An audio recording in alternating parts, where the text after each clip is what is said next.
अगर कोई आपको बोले कि आपकी सबसे बड़ी ख्वाहिश पूरी हो सकती है, लेकिन बदले में सिर्फ एक अंगूठा देना होगा, तो क्या आप मान जाओगे? क्योंकि कुछ लोगों ने मान लिया था और फिर उनका अंगूठा ही नहीं, पूरा वजूद गायब हो गया।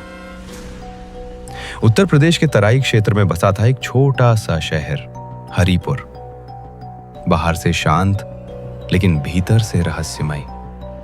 उसके चारों तरफ फैले घने जंगलों में लोग दिन ढलने से पहले लौट आते थे, क्योंकि सब जानते थे वहां कुछ है। आप सार, ये सब शुरू हुआ एक अमावस की रात। जगदीश, जो लकड़हारा था, उस रात कुछ ज्यादा ही देर से जंगल में चला गया था। उसे अपने बेटे के लिए लकड़ियां इकट्ठा करनी थी। लेकिन जैसे ही वो जंगल में घुसा, उसे एक अजीब सी जली हुई मांस की गंध आई। पहले तो उसे लगा किसी जानवर की लाश होगी, लेकिन वो गंध इंसानी थी। जगदीश ने आवाज लगाई, कौन है वहां? कोई जवाब नहीं, लेकिन पेड़ों के पीछे से कुछ चलने की आहट जरूर आई। जगदीश का दिल तेजी से धड़कने लगा और तभी उस पर काला धुआं छा गया।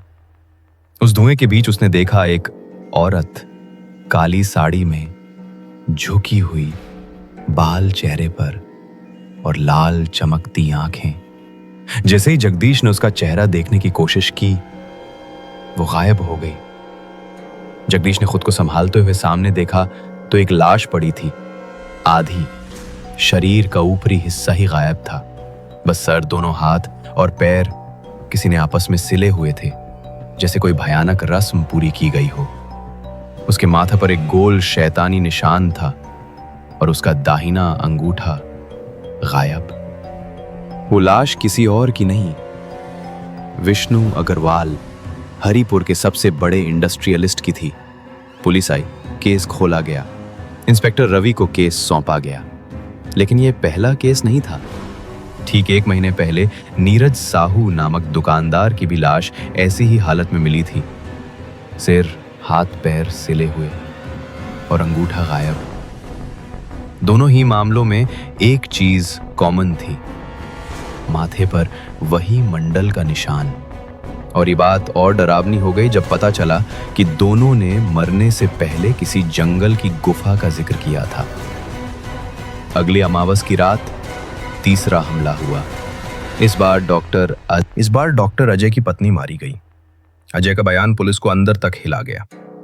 वो बोला, सालों से हम बच्चा नहीं कर पा रहे थे। किसी ने मेरी बीवी को बताया कि जंगल में एक गुफा है, वहां कुछ औरतें रहती हैं जो मनचाही मुरादें पूरी करती हैं, लेकिन एक कीमत पर। अजय और उसकी पत्नी गुफा में गए।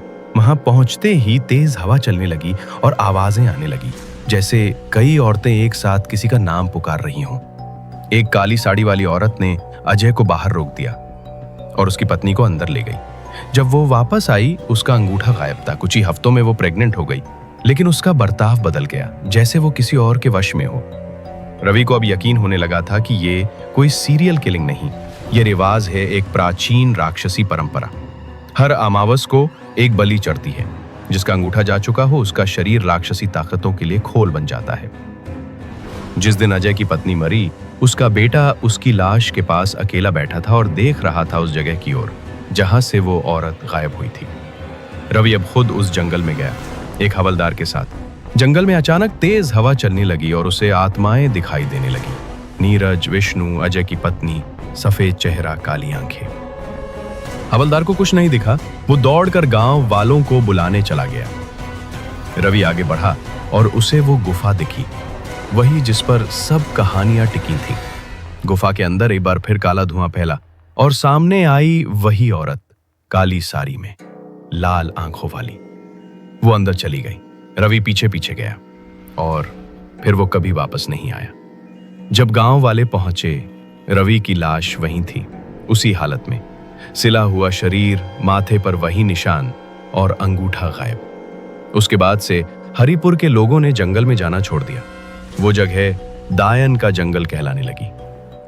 कुछ कहते हैं ये सब दिमाग का वहम है।